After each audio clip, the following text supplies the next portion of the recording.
বন্ধুরা, যে কোনো মাছ একবার এইভাবে রান্না করে দেখো।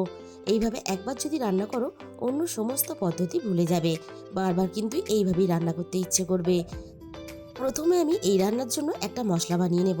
আমি কড়াইটাকে হালকা একটু গরম করে নিয়ে আমি কড়াইয়ের মধ্যে 1 চামচ মৌরি দিয়ে দিলাম। আর দিয়ে দেবো এখানে হাফ চামচের একটু কম পাঁচফোড়ন। এবার আমি হালকা আছে পাঁচফোড়ন আর মৌরিটা একসাথে ভেজে নেব। খেয়াল রাখতে হবে পাঁচফোড়ন আর মৌরিটা পুড়ে না যায়, তাহলে পাঁচফোড়ন আর মৌরির সুন্দর মিষ্টি গন্ধটা নষ্ট হয়ে যাবে। আমি কড়াই থেকে নামিয়ে সাথে সাথে বাটির মধ্যে ঢেলে নিয়েছি, যাতে কড়াইয়ের গরমে খুব বেশি পুড়ে না যায়। এবার এই মৌরি আর পাঁচফোড়নটাকে হালকা একটু ঠান্ডা করে পরে আমি গুঁড়ো করে নেব। আর এই রান্নার জন্য দেখো আমি ভেটকি মাছ নিয়েছি। আর এই শীতকালে ভেটকি মাছের এই পিসগুলো বাজারে প্রচুর পরিমাণে পাওয়া যায়, তাই আমি আজকে ভেটকি মাছ দিয়েই তোমাদের সাথে রেসিপিটা শেয়ার করলাম। তবে আমি ভেটকি মাছ দিয়ে করছি, তোমরা কিন্তু যে কোনো মাছ দিয়ে এই রান্নাটা করতে পারো। মাছের মধ্যে আমি দিয়ে দিলাম স্বাদ মতো লবণ। এবার আমি মাছের মধ্যে প্রয়োজন মতো হলুদের গুঁড়ো দিয়ে দিলাম, আর সাথে আমি দিয়ে দেবো অল্প একটু লঙ্কার গুঁড়ো। আর এরকম বড় সাইজের মাছে লবণ হলুদের সাথে অল্প একটু লঙ্কার গুঁড়ো দিয়ে মেখে নিয়ে মাছটা রান্না করলে তাহলে মাছটা খেতে বেশি ভালো লাগে। মশলাটা কিন্তু মাছের সাথে খুব ভালোভাবে মেখে নিতে হবে। আমি মাছের গায়ে সমস্ত গুঁড়ো মশলা দেখো হাত দিয়ে ঘষে ঘষে খুব ভালোভাবে মেখে নিলাম। তাহলে চলো রান্নাটা আমি কিভাবে করেছি সেটা দেখে নেওয়া যাক। প্রথমে আমি কড়াইয়ের মধ্যে প্রয়োজন মতো সর্ষের তেল দিয়ে দিলাম। তেলটাকে আমি প্রথমে খুব ভালোভাবে গরম করে নেব। ভেটকি মাছ যেহেতু খুব নরম হয়, তাই কিন্তু তেলটাকে খুব ভালোভাবে হাই হিটে প্রথমে গরম করে নিতে হবে। এবার আমি মাছগুলো ভাজার জন্য একে একে তেলের মধ্যে দিয়ে দেব। এদিকে মাছগুলো ভাজা হতে থাক, আমি একটা মিক্সির জার নিয়েছি। আমি মিক্সির জারের মধ্যে 1 মুঠো ধনেপাতা দিয়ে দিলাম। অল্প একটু জল দিয়ে আমি পেস্ট করে নেব। মাছের আমি একটা সাইড খুব ভালোভাবে ভেজে নিয়েছি। মাছগুলো যাতে ভেঙে না যায় তার জন্য আমি হালকা হাতে মাছগুলো অপর সাইড ভাজার জন্য আমি এইভাবে উল্টে দেব।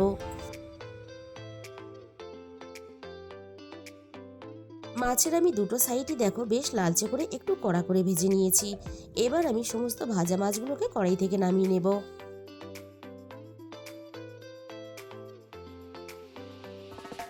বাকি মাছগুলো ভাজার জন্য আমি তেলের মধ্যে দিয়ে দেব।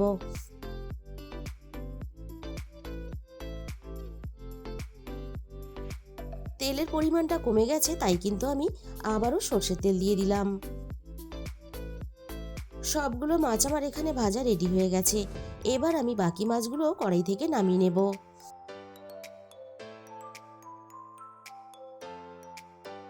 এবার আমি ওই একই তেলের মধ্যে ফোড়নে দিয়ে দিলাম অল্প একটু পাঁচফোড়ন। আর এইভাবে যে কোনো মাছ যখন রান্না করবে এই পদ্ধতিতে, তখন কিন্তু ফোড়ন হিসাবে পাঁচফোড়নটাই ব্যবহার করবে। পাঁচফোড়নটা নাড়াচাড়া করে আমি হালকা একটু লালচে করে ভেজে নিয়েছি। এই রান্নার জন্য আমি মাঝারি সাইজের দুটো পেঁয়াজ আগে থেকে কেটে রেখেছিলাম। এই রান্নাতে পেঁয়াজের পরিমাণটা কিন্তু একটু বেশি দিতে হবে। আমি কেটে রাখা পেঁয়াজগুলো ভাজার জন্য তেলের মধ্যে দিয়ে দিলাম। এবার আমি পেঁয়াজগুলোকে নাড়াচাড়া করে একটু লালচে করে ভেজে নেব।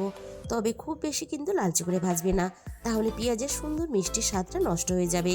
পেঁয়াজের গায়ে দেখো একটা সুন্দর সোনালি কালার চলে আসা পর্যন্ত আমি পেঁয়াজগুলোকে ভেজে নিলাম। এবার আমি পেঁয়াজের সাথে দিয়ে দিলাম রান্নার প্রয়োজন মতো আদা বাটা। আর সাথেই আমি এখানে দিয়ে দেব রান্নার প্রয়োজন মতো রসুন বাটা। আর এই আদা রসুন বাটার সাথেই আমি 4 কোয়া গোটা রসুন দিয়ে দিলাম। আর এই রসুনটা ভাতের সাথে মেখে খাবে, খেতে খুবই ভালো লাগবে। এবার আমি পেঁয়াজের সাথে আদা রসুনটা নাড়াচাড়া করে খুব ভালোভাবে কষিয়ে নেব। বন্ধুরা, আমার কথাগুলো শুনতে হয়তো তোমাদের খুবই খারাপ লাগছে। আমার ঠান্ডা লেগে গলাটা বসে গেছে, তাই তোমরা বোন বন্ধু যে যেরকম ভাবো সেরকম করে কিন্তু আমাকে একটু মানিয়ে নিও। এবার আমি দিয়ে দেবো ঝালের জন্য 4টে চেরা কাঁচা লঙ্কা। আর এই রান্নার জন্য আমি আরও একটা মাঝারি সাইজের পেঁয়াজ একটু বড় টুকরো করে কেটে রেখেছিলাম। আমি পেঁয়াজটাকে রান্নার মধ্যে দিয়ে দিলাম। আর সাথে আমি এখানে দিয়ে দিলাম একটা মাঝারি সাইজের টমেটো কুচি। আর এই সময় আমি রান্নার স্বাদ মতো লবণটা দিয়ে দিলাম। এই সময় লবণটা দিলে তাহলে পেঁয়াজ আর টমেটোটা খুব তাড়াতাড়ি নরম হয়ে যাবে। এবার আমি পেঁয়াজ আর টমেটোটা নাড়াচাড়া করে একটু নরম করে নেব। গ্রেভিটা যখন ভাতের সাথে মেখে খাবে, এই বড় পেঁয়াজের টুকরোগুলো মুখের মধ্যে পড়লে একটা আলাদা স্বাদ পাবে। পেঁয়াজগুলো দেখো ঠিক এরকম নরম করে ভেজে নিতে হবে। বাকি রান্নাটা হওয়ার সাথে সাথে টমেটোগুলো আরও নরম হয়ে যাবে। এবার আমি এখানে দিয়ে দিলাম অল্প একটু জল। এবার আমি একে একে রান্নার মধ্যে গুঁড়ো মশলাগুলো দিয়ে দেব। প্রথমে আমি দিয়ে দিলাম রান্নার প্রয়োজন মতো হলুদের গুঁড়ো। ঝালের জন্য হাফ চামচের একটু কম দিয়ে দিলাম লঙ্কার গুঁড়ো। এই রান্নাটা কিন্তু একটু ঝালঝাল হবে, তবেই কিন্তু খেতে ভালো লাগবে। তবে ঝালের পরিমাণটা অবশ্যই নিজেদের স্বাদ মতো ব্যবহার করবে। এবার আমি সমস্ত মশলা একসাথে নাড়াচাড়া করে একটু সময় নিয়ে খুব ভালোভাবে কষিয়ে নেব। সবকিছু একসাথে আমি দেখো বেশ শুকনো শুকনো করে কষিয়ে নিয়েছি, আর রান্না থেকে সুন্দরভাবে তেলটাও ছাড়তে শুরু করে দিয়েছে। এবার আমি পেস্ট করা ধনেপাতাটা দিয়ে দেবো। আর ধনেপাতাটা কিন্তু আমি খুব বেশি পেস্ট করিনি, মিক্সিটা এক পাক ঘুরিয়ে আমি বন্ধ করে দিয়েছিলাম। আর এইভাবে কিন্তু ধনেপাতাটা ঠিক পেস্ট করে নিতে হবে, খুব বেশি কিন্তু একেবারে মিহি করে পেস্ট করা যাবে না। আমি ধনেপাতাটা নাড়াচাড়া করে মিনিট খানেকের মতো একটু কষিয়ে নিলাম। এইভাবে ধনেপাতা একটু পেস্ট করে দিলে তাহলে রান্নার স্বাদ আর গন্ধ দুটোই কিন্তু তোমার মন ছুঁয়ে যাবে। এবার আমি রান্নার মধ্যে ভাজা মশলার গুঁড়োটাকে দিয়ে দেবো।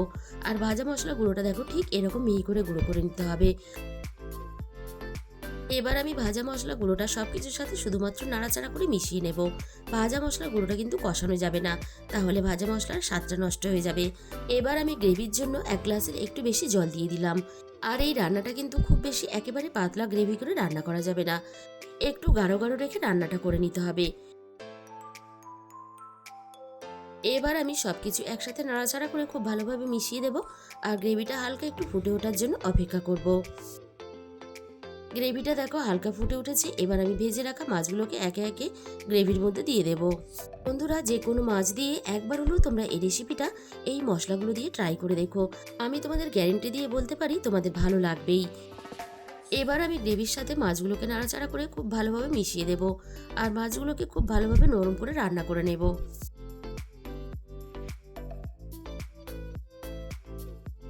তাহলে বন্ধুরা, আমি যে পদ্ধতিতে মাছটা রান্না করেছি তোমাদের যদি ভালো লাগে তাহলে একদিন হলেও তোমরা রান্না করে দেখো। আর আমাকে কমেন্টের মাধ্যমে জানিও তোমাদের কেমন লাগলো। তাহলে বন্ধুরা, আজকের রেসিপিটা ভালো লাগলে একটা লাইক, শেয়ার আর কমেন্ট করো। আর যে সমস্ত নতুন বন্ধুরা এখনো পর্যন্ত আমার চ্যানেলটাকে সাবস্ক্রাইব করোনি, এরকম নতুন নতুন ঘরোয়া রেসিপি পেতে আমার চ্যানেলটাকে সাবস্ক্রাইব করে আমার পাশে থাকার অনুরোধ রইল। আর তার সাথে সাথে পাশে থাকা বেল আইকনটা ক্লিক করে অল করে দিও, তাহলে আমি যখনই কোনো নতুন রেসিপি আপলোড করব সবার আগে তোমার কাছে পৌঁছে যাবে। আর তোমাদের মূল্যবান সময় দিয়ে আমার এই রেসিপিটা এতক্ষণ সময় ধরে দেখার জন্য তোমাদের সবাইকে অসংখ্য ধন্যবাদ।